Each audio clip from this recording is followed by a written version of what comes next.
La parole est à Monsieur Marc Le Fur. Merci, Monsieur le Président, Monsieur le Premier ministre. Je me fais ici le porte-parole des populations de notre littoral, mais aussi des élus de toute sensibilité rassemblés sur cette question. Ils ne comprennent pas que nos plages restent inaccessibles après le 11 mai. Le Président de la République nous avait promis un déconfinement. Quand adviendra-t-il? La plupart des départements littoraux sont en effet au vert. C'est le cas en particulier des 5 départements bretons. L'ouverture de nos plages est donc possible. Elle est souhaitée en particulier par les professionnels du tourisme qui ne peuvent pas avoir d'activité, on le comprend bien en ce moment, mais qui verraient dans cette ouverture un signe tout à fait positif après les difficultés qu'ils traversent. Premier message d'espoir. Il faut en finir avec cet interdit de principe. En quoi les plages seraient-elles plus dangereuses que les transports en commun ou que les grandes surfaces?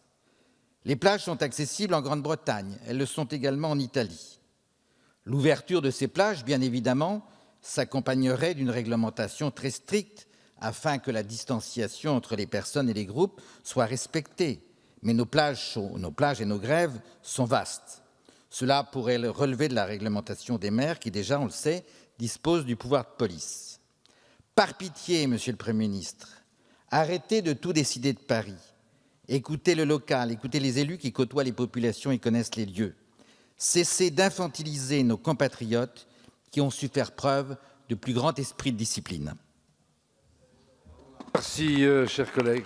La parole est à Madame Christelle Dubos, secrétaire d'État auprès du ministre des Solidarités et de la Santé.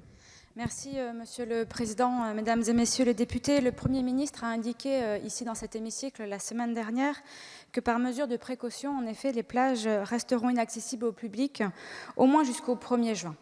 Chacun mesure le caractère contraignant de cette règle, notamment pour ceux, comme vous l'avez dit, qui vivent sur le littoral et qui souhaiteraient pratiquer des activités aquatiques ou nautiques. Le gouvernement est aujourd'hui le garant de la prudence et de la progressivité avec laquelle la levée du confinement doit s'opérer.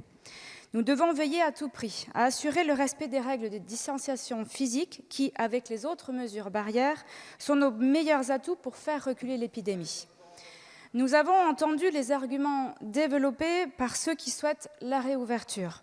Plusieurs évoquent l'idée de permettre l'accès aux plages pour pratiquer un sport comme en Australie sans autoriser l'installation d'une serviette. À ce stade, il semble plus raisonnable de maintenir la règle annoncée par le Premier ministre. La première phase du déconfinement nous impose une vigilance et une prudence particulières. Nous devons tenir compte de l'expérience. Dès que l'accès aux plages sera ouvert, il y aura un souhait de s'y rendre en nombre. Or, ce sont des espaces qui sont difficiles à surveiller et à contrôler. Enfin, la période qui s'ouvre comporte plusieurs jours fériés qui accroissent le risque d'une présence massive sur les plages si l'accès en était autorisé. Nous sommes bien conscients du caractère contraignant et de la déception qu'elle engendre. Nous avons 3 semaines devant nous, 3 semaines puisque nous avons convenu de réexaminer ce point en vue de la 2e étape de la levée du confinement, soit le 1er juin. Je vous remercie. Merci. Madame la ministre. Il vous reste 25 secondes, Monsieur Le Fur. Exprimer notre déception, Madame la ministre, après votre réponse. Les plages sont vastes, les grèves sont vastes. On peut parfaitement organiser une réglementation assez stricte tout en permettant au moins l'accès aux marcheurs ou aux sportifs. Les gens ont besoin effectivement d'un peu de la capacité de s'aérer.